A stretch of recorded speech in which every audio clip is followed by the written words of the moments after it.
राम राम दोस्तों। हमारे एक सब्सक्राइबर रत्नदीप धर जी हमसे काफी टाइम से ये पूछ रहे हैं कि what are Schaku couplers in EMU trains why local trains do not have गैंगवेज।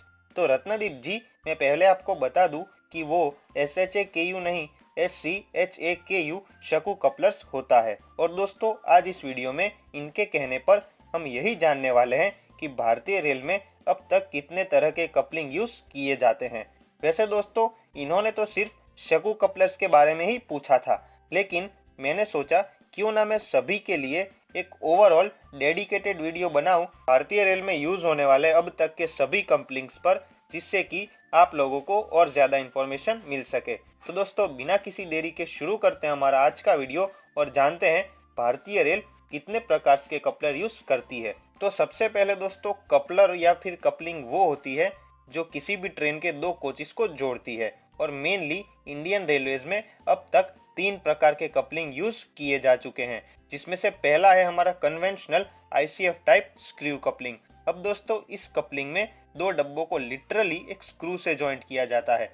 एक कोच में पूरा एक सेट होता है इस कपलिंग का, और जो इसका एंड पार्ट होता है, इस ये जो यू शेप आपको फोटो में दिख रहा है, उसे दूसरे कोच के ये C टाइप आर्म में फिट कर दिया जाता है, जिससे कि दोनों कोचेस एक साथ जुड़ सके। फिर दोस्तों, कपलिंग ढीली ना रहे, इसलिए इनके बीच का जो स्क्रू होता है उसे कस दिया जाता है। अब क्योंकि दोस्तों पूरी ट्रेन इस कपलिंग पे टिकी हुई है और ये स्क्रू रिजिड है, इतना ज़्यादा फ्लेक्सिबल नहीं है, इसमें कोई सस्पेंशन नहीं है, तो अगर कोई ट्रेन सीधा यूनिफॉर्म स्पीड में चलेगी तो ये कपलिंग थोड़ा बहुत जर्क आराम से सह लेगी। लेकिन अगर कोई कर्व या फिर जर्क आता है तो ये कपलिंग का जो एंड का यू टाइप पार्ट था, जो C आर्म पे फिट था, वो उछलकर डिस्कनेक्ट या फिर टूट भी सकता है। और ज्यादा धक्का या फिर झटका लगता है दोस्तों, तो क्या पता ये कोचेस एक दूसरे के ऊपर चढ़ के पिचक जाएं। अब दोस्तों, ऐसा ना हो और इन एक्सीडेंट्स को अवॉइड किया जा सके, इसलिए स्पेशली इस कपलिंग वाले कोचेस में बफर्स दिए गए हैं। और ये कुछ नहीं, एक तरह के सस्पेंशन ही है जो एक दूसरे के ऊपर इन कोचेस को चढ़ने से रोकते हैं। इनकी वजह से ही दोस्तों ट्रेन में कोई भी जर्क आएगा तो ये बफर्स कॉन्ट्रैक्ट हो जाएंगे और इनकी स्प्रिंग सारा का सारा शॉक एब्जॉर्ब कर लेगी और स्क्रू कपलिंग डिस्कनेक्ट नहीं होगा। और जैसे ही वो शॉक एब्जॉर्ब हो जाता है, उसके बाद स्प्रिंग टेंशन रिलीज करके वापस से एक्सपांड हो जाएगी और बफर्स अपने नॉर्मल स्टेट में आ जाएंगे। दोस्तों, अभी तो फिलहाल हमारी भारतीय रेल के नेटवर्क के लिए जो भी कोच प्रेजेंटली मैन्युफैक्चर हो रहे हैं, उनमें ये स्क्रू कपलिंग यूज नहीं की जाती, इन्हें डिसकंटिन्यू कर दिया गया है। ये मेनली हमारे ICF टाइप के जो रेक्स हैं उनमें देखने को आप लोगों को मिल जाएंगे, लेकिन अब तो उन कोचेस का भी प्रोडक्शन बंद हो चुका है। अब दोस्तों आती है हमारी CBC यानी कि सेंट्रल बफर कपलिंग। ये कपलिंग हमारी गुड्स ट्रेन में तो दोस्तों पहले से ही देखने को मिलती है, लेकिन अब हमारे नए LHB कोचेस में भी इसी कपलिंग को यूज किया गया है।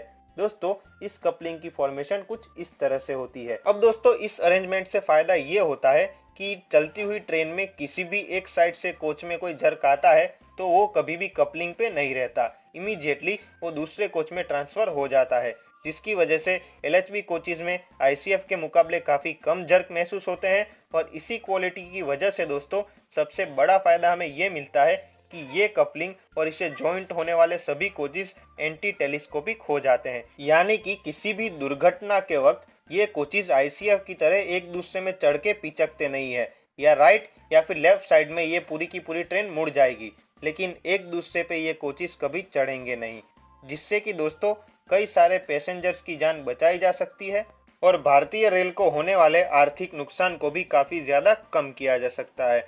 तो दोस्तों, यही थी हमारी इंडियन रेलवेज में करंटली और मोस्ट कॉमनली यूज होने वाली सेंट्रल बफर कपलिंग, जो स्क्रू कपलिंग से काफी हद तक सुरक्षित है। वैसे दोस्तों, ICF टाइप के जो लास्ट रेक्स प्रोड्यूस किए गए थे इंटीग्रल कोच फैक्ट्री द्वारा, उसमें भी CBC कपलिंग दी गई थी।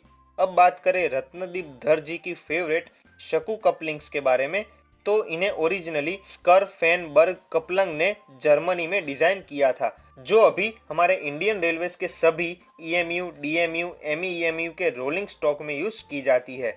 दोस्तों, ये एक सेमी परमानेंट कपलिंग होती है, जिससे जरूरत के वक्त किसी भी मेमू या DMU ट्रेन में कोचेस की संख्या कम या ज्यादा की जा सके। इस कपलिंग में दोस्तों, जैसा कि आप देख सकते हैं, शकु कपलिंग वाले कोच में दोनों साइड्स से रॉड बाहर निकले होते हैं, लेकिन एक तरफ एक रॉड के ऊपर सर्कुलर प्लेट फिट होती है जो स्क्रू से टाइट हो सकती है और दोनों ही कोचेस को एक साथ जोड़ सकती है। अब दोस्तों इस सेमी परमानेंट कपलिंग का सबसे बड़ा फायदा ये होता है कि ये पूरी की पूरी ट्रेन को एक साथ एक यूनिट की तरह ही जोड़ देती है, जिसकी वजह से ट्रेन स्पीड में काफ़ी शार्प कर्व्स आराम से पार कर सकती है और पूरी की पूरी ट्रेन की स्टेबिलिटी भी काफ़ी ज़्यादा मेंटेन रहती है। अब दोस्तों इस कपलिंग का मैंने आप लोगों को समझ में आए ऐसा एक बेसिक सा आइडिया दिया है, वरना इस कपलिंग में और भी कई ज़्यादा कंपोनेंट्स होते हैं, लेकिन फिर वो थोड़ा ज़्यादा कॉम्प्लिकेटेड और टेक्निकल हो जाता।